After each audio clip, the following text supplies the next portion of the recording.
मेरा नाम संजीव है। यहाँ पे 1-1:30 बजे के बीच में बाढ़ आई। मैं ऊपर बगीचे जा रहा था, 2 परिवार सदस्य की मौत हो गई। नमस्कार दोस्तों, ये सिर्फ कहानी नहीं है, ये है सच्ची घटना। 24 जून 2025 दिन के 1:45 बजे लोग खेतों में थे, बच्चे स्कूल से आने वाले थे और दुकानों पर भीड़ लगी हुई थी।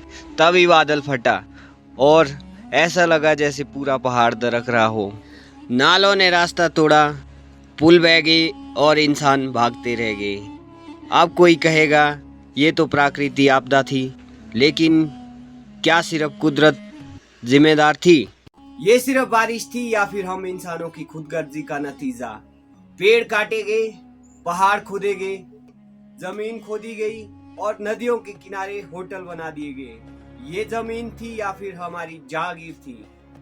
उस दिन सिर्फ बारिश नहीं हुई थी, कुछ और था उस दिन।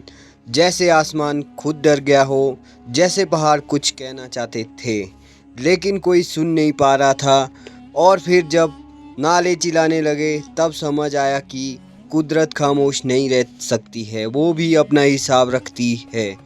उस दिन के बाद बंजार, सेंज और तीर्थन सब कुछ वैसा तो दिखता है, लेकिन लगता है सब कुछ बदल गया है। वो रास्ते अब बोलते नहीं है, वो पेड़ अब हवा में नहीं हिलते। लगता है घाटी भी जैसे सदमे में हो। जिसने इस बाढ़ के मंजर को अपनी आंखों से देखा वो अब पहले जैसा नहीं रहा है। कुछ लोग बच तो गए लेकिन उनका परिवार, खेत, पशु सब चले गए। और 5 घर थे यहाँ पे, वो भी बहे। और भेड़ बकरी थी, बहुत सारा पशुधन था, वो भी गया। यहाँ पे बहुत सारे पेड़ पौधे, हर चीज, सब्जी थी, हर चीज थी, सारा बह गया।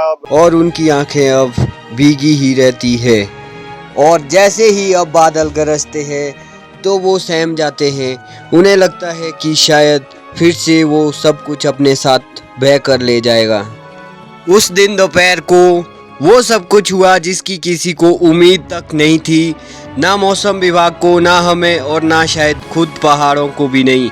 एक लड़का संजीव बस अपने सेब के बगीचे तक गया था, तब उसने देखा उसका घर ही नहीं था, ना उसके माँ बाप थे जो कि उस बाढ़ में बह गए थे, और उसके भाई बहन सब उस बाढ़ में बह गए थे। और वो चुपचाप एक गीली दीवार पर टंगी तस्वीर को देखता रहा, जैसे कि वो उससे पूछ रहा हो कि मैं भी क्यों बच गया। 1-1:30 बजे के बीच में बाढ़ आई।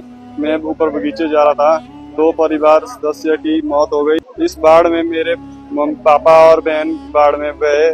ये सिर्फ पानी नहीं था भाई, ये एक जवाब था उस जमीन की तरफ से जिसे हमने खोखला किया था। जिस नदी को हमने रोक कर रखा था उसने अपना रास्ता बना लिया, लेकिन उसने इंसानों को भी नहीं छोड़ा।